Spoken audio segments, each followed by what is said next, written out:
दिव्य कीर्ति जी जो हैं अच्छे आईएएस रहे हैं। इसके पहले डीयू में प्रोफेसर रहे और बहुत अच्छे प्रोफेसरों में रहे और इसमें कोई शक नहीं, इनको नॉलेज बहुत अच्छी रही। आज भी आईएएस कोचिंग पढ़ाते हैं ये, और इनके लेक्चर आपको बताना है पूरे देश नहीं इंटरनेशनल लेवल पे मशहूर हैं। इंटरनेशनल लेवल पे आपको बताना है, जैसे योगी जी के लिए इन्होंने कहा कि योगी जी जब बन रहे थे तब भी ये योगी जी के उसमें नहीं चाहते थे। कुछ आईएएसओं की मीटिंग हुई थी, उसमें बहुत सीनियर यूपी के थे, तो उन्होंने कमेंट्स किया था आरएसएस के, उनसे जा कर के कहा था कि योगी जी उसमें ये भी थे, उस लॉबी में उसका प्रतिनिधित्व करने वाले। तो आप समझ लिए बाद में इन्होंने अभी स्वीकारा कि योगी जी को हम जैसा सोच रहे थे, 2-3 लोग और थे, आज उन्होंने बात अपने मन से निकाल दी अपने, जबकि ये सबको मालूम था कि इन्होंने प्रयास किए थे कि योगी जी चीफ मिनिस्टर न बने। इनकी जो लॉबी थी आईएएस लॉबी उन्होंने, मगर उन्होंने स्वीकार किया सच कि योगी बहुत बेहतर बहुत अच्छे, मैं ऐसा नहीं, जो योगी जी ने सारे काम किए। नमस्कार, स्वागत है आपका एचडीवी न्यूज पर। मैं हूं आपके साथ शिप्रा सैनी। देश के प्रधानमंत्री नरेंद्र मोदी और उत्तर प्रदेश के मुख्यमंत्री योगी आदित्यनाथ की लोकप्रियता किसी से छिपी नहीं है। उनकी जो कार्यशैली है उसकी तारीफ देश और दुनिया के नेता करते हैं, यहाँ तक कि अब विरोधी भी उनकी तारीफ करने पर मजबूर हो रहे हैं। जी हाँ, हम बात कर रहे हैं दृष्टि आईएएस जो कोचिंग इंस्टीट्यूट है उनके संस्थापक विकास दिव्य कीर्ति की, जो कि योगी आदित्यनाथ के धुर विरोधी माने जाते हैं, लेकिन अब वो भी तारीफ कर रहे हैं और ये कह रहे हैं कि एक शानदार मुख्यमंत्री है योगी आदित्यनाथ। सिर्फ इतना ही नहीं, प्रधानमंत्री नरेंद्र मोदी 2024 में एक बार फिर पीएम बनेंगे, ये भी उन्हें भरोसा है। और साथ ही राहुल गांधी प्रधानमंत्री नहीं बन पाएंगे 2024 में, कोई चांस नहीं है, ये भी दिव्य विकास कीर्ति की ओर से कहा गया है। इस पूरे मुद्दे पर विस्तार से बातचीत करेंगे वरिष्ठ पत्रकार अजय जी मेरे साथ हैं। अजय जी, बहुत बहुत स्वागत है आपका। 2024 लोकसभा चुनाव बेहद करीब है और जिस तरीके से अब विरोधी भी तारीफ कर रहे हैं, योगी आदित्यनाथ की तारीफ विकास दिव्य कीर्ति ने की है और ये कह रहे हैं कि दरअसल ऐसा मुख्यमंत्री इतना शानदार काम किया है, मैं कभी नहीं चाहता था कि ये मुख्यमंत्री बने, लेकिन जिस तरीके से काम योगी आदित्यनाथ ने किया है उसकी तारीफ वो कर रहे हैं। क्या कहेंगे और क्या असर उनका ये बयान आने वाले वक्त में चुनाव में डालेगा? देखिए ऐसा है, दिव्य कीर्ति जी जो हैं अच्छे आईएएस रहे हैं। इसके पहले डीयू में प्रोफेसर रहे और बहुत अच्छे प्रोफेसरों में रहे, और इसमें कोई शक नहीं, इनको नॉलेज बहुत अच्छी रही। आज भी आईएएस कोचिंग पढ़ाते हैं ये, और इनके लेक्चर आपको बताना है पूरे देश नहीं इंटरनेशनल लेवल पे मशहूर हैं। इंटरनेशनल लेवल पे और बहुत हाईली पेड लेक्चर इनके माने जाते हैं इंडिया के अंदर। मतलब आप समझ लीजिए, ऐसा व्यक्ति जिनके लेक्चर के लिए लोग काफ़ी बड़े अमाउंट देने को तैयार, परंतु ये जाने को तैयार नहीं है। आप समझ लीजिए, ये इनकी वो। दूसरी एक आईएएस केजरीवाल भी रहेंगे, दोनों की आप तुलना करेंगे, ये एक्चुअल समाज सेवी हैं। इनके ऊपर कोई उस तरह का भ्रष्टाचार का कोई चार्ज लगा नहीं। ये चाहते तो राजनीति पे इनको ऑफर हुआ, इन्होंने मना कर दिया। इनको राज्यसभा सदस्य की टिकट के लिए कहा गया कई पार्टियों का, मगर नहीं, ये व्यक्ति वास्तव में अगला जो होता है साफ स्पष्ट कह देते हैं और कहने में नहीं चूकते। मगर इतना सही ऑब्जर्वेशन है इनका कि इस चीज़ को हिंदुस्तान भर के जो स्टूडेंट हैं वो समझते हैं, सुनने के लिए बेताब रहते हैं, आईएएस बनते हैं।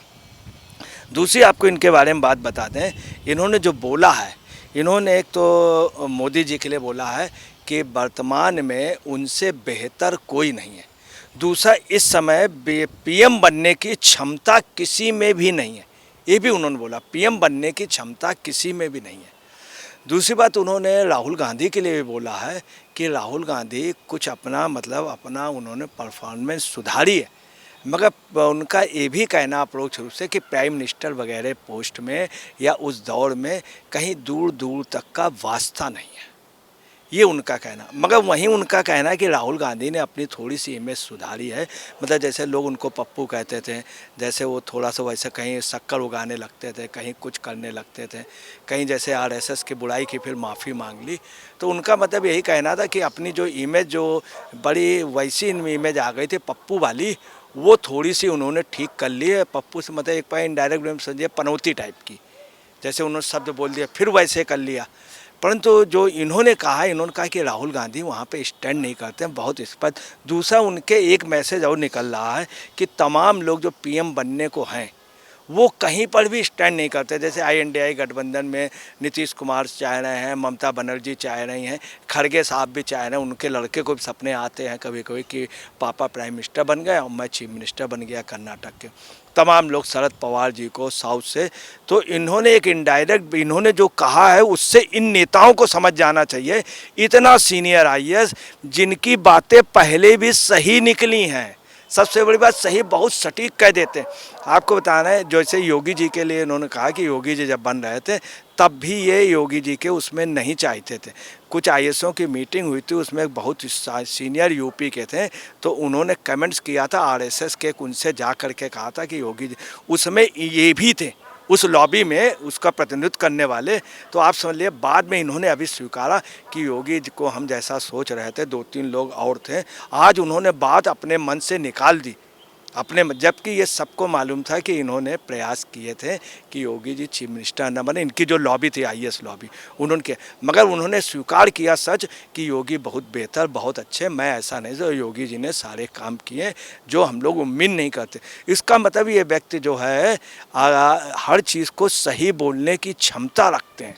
यहाँ पर एक और महत्वपूर्ण सवाल ये है कि विकास दिव्य कीर्ति जो कह रहे हैं, सवाल ये है कि क्या ये चीज विपक्ष भी मानता है कि दरअसल वो मोदी को या योगी को नहीं हरा पाएंगे, लेकिन वो ऐसा कर नहीं सकते हैं क्योंकि जाहिर तौर पर अपोजिशन है। लेकिन विकास दिव्य कीर्ति ने जो कहा है, क्या उसका असर जो है वो आने वाले वक्त में विपक्ष की रणनीति हो या चुनाव हो, उस पर देखने को मिलेगा? निश्चित तौर पे मिलेगा। मैं आपको बहुत छोटी सी बात बता दे रहा हूँ इनके बारे में कि इन्होंने जिस समय बीजेपी और उनके चुनाव हो रहा था शीला दीक्षित के समय, तब इनका एक कमेंट्स था और इनका कमेंट्स स्टूडेंट्स वगैरह में था, वो चीज़ लीक भी हुई थी, सब जगह हुआ था कि केजरीवाल आ रहे हैं, केजरीवाल अपना उसकी पोजीशन स्ट्रांग होगी, बीजेपी सेकंड नंबर पे होगी। जबकि उस समय सारे आंकड़े कह रहे थे बीजेपी, मगर इन्होंने एक बात उस समय बोली थी कि वोट ऑफ परसेंटेज बीजेपी का वही रहेगा।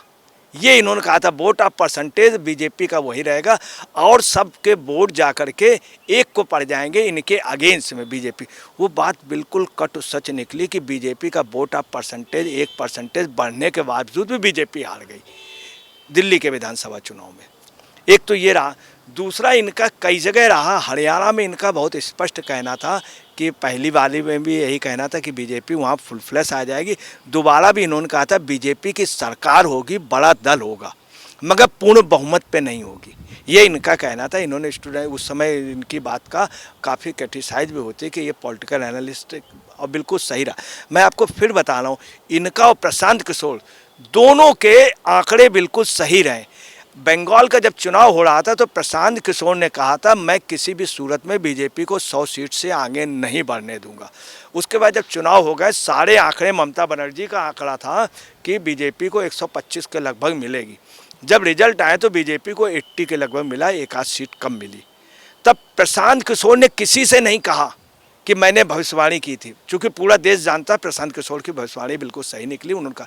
दूसरा, इन्होंने कहा था, इन्होंने भी उसको बात को रिपीट नहीं किया। दूसरी आपको बताना है, अगला कोई भी बात यह कहता है दिव्य कीर्ति का जी, तो उसके बाद अगर वो सच निकलती है तो अपना ढिंढोरा नहीं पीटते हैं। जब वो गलत निकलती है तब वो कहते हैं उन्होंने योगी के लिए कहा, ये भी एक्सेप्ट किया कि मैंने योगी के उसमें विरोध था, मुझे अब वो था, 2-3 लोग और थे, ये भी उन्होंने इनडायरेक्ट। लेकिन यहाँ पर सवाल ये भी है कि विकास दिव्य कीर्ति जो है वो कोई राजनीतिक विश्लेषक नहीं है, वो कोई चुनावी रणनीतिकार नहीं है। प्रशांत किशोर चुनावी रणनीतिकार है। वो जाहिर तौर पर IAS जो तमाम जो युवा बनते हैं उनको कोचिंग देते हैं, बच्चों को पढ़ाते हैं, लेकिन एक धुर विरोधी उन्हें माना जाता है बीजेपी का। और उनका ये दावा जाहिर तौर पर सवाल खड़े करता है कि क्या दिव्या कीर्ति कहीं ना कहीं बदल रहे हैं, क्या उनका रुख बदल रहा है या फिर विपक्ष को आईना दिखा रहे हैं, वजह क्या है?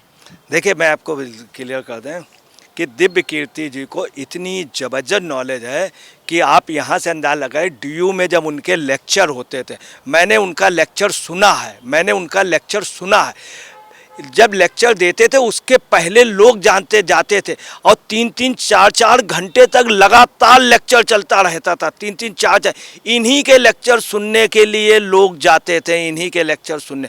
इन्होंने कॉन्फिडेंस से कहा था कि अब मैं ये नहीं करूँगा और फर्स्ट अटेम्प्ट में ये IAS हो गए। इनको पूरा कॉन्फिडेंस था, इनको टाइम नहीं मिल पाया। इनको पॉलिटिकल लोगों ने बुलाया, शीला दीक्षित इनको बुला करके एडवाइस लेती थी। आप ये यकीन मानिए जो ज़्यादा पढ़े लिखे लोग हैं उनको राजनीतिक नॉलेज है, ऐसा नहीं कि राजनीतिक रूप से वो जीरो हैं। कुछ भी हो पढ़कर पढ़े थे, IIT पढ़कर ने कितना अच्छा शासन कर चलाया। तमाम IAS जो हैं या अधिकारी जो हैं उनको नॉलेज पॉलिटिकल है। प्रशांत किशोर पढ़े हैं तो उनको, और इन्हीं से कई लोगों ने सलाह ली। अगर ये सलाह नहीं लेते तो बीजेपी के 2014 से पहले आडवाणी जी और जब नीतीश कुमार ने बीजेपी के उससे विरोध किया था तो इनको बुला के एडवाइस लिया गया था। इनको बुला तो इन्होंने कहा था कि आडवाणी जी को हटा करके मोदी को जो ये ला रहे हैं, उस समय कहा था, नीतीश कुमार ने इनको एडवाइस के लिए बुलाया था।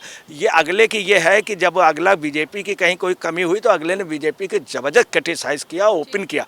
अगर ये सच है, ये बीजेपी का फेवर नहीं कर रहे हैं कतई, ये कह रहे हैं मोदी से अच्छा कोई नहीं है। राहुल कहीं स्टैंड नहीं करते हैं। इनडायरेक्ट वे पे इनका मैसेज है, जो प्राइम मिनिस्टर का सपना INDI गठबंधन के देख रहे हैं वो सफल नहीं होंगे। ये इन्होंने एक सही आकलन का वो दे दिया। तो आपने इस पूरे मामले को लेकर वरिष्ठ पत्रकार अजय जी को सुना। उनका साफ तौर पर यह कहना है कि विकास दिव्य कीर्ति की ओर से साहित्य आज तक में जो कुछ भी बातें कही गई हैं वो उनका आकलन है 2024 लोकसभा चुनावों को लेकर। और जाहिर तौर पर प्रशांत किशोर के बाद अगर कोई सही राजनीतिक आकलन कर पाता है तो वो है विकास दिव्य कीर्ति। जाहिर तौर पर IAS जो बनते हैं युवा, उन्हें कोचिंग देते हैं, लेकिन राजनीति में भी उतनी ही पकड़ रखते हैं। इससे पहले भी उनकी कई राजनीतिक भविष्यवाणियां सच साबित हुई हैं। फिलहाल आपकी इस पूरे मामले पर क्या राय है, हमें कमेंट बॉक्स में जरूर लिखें।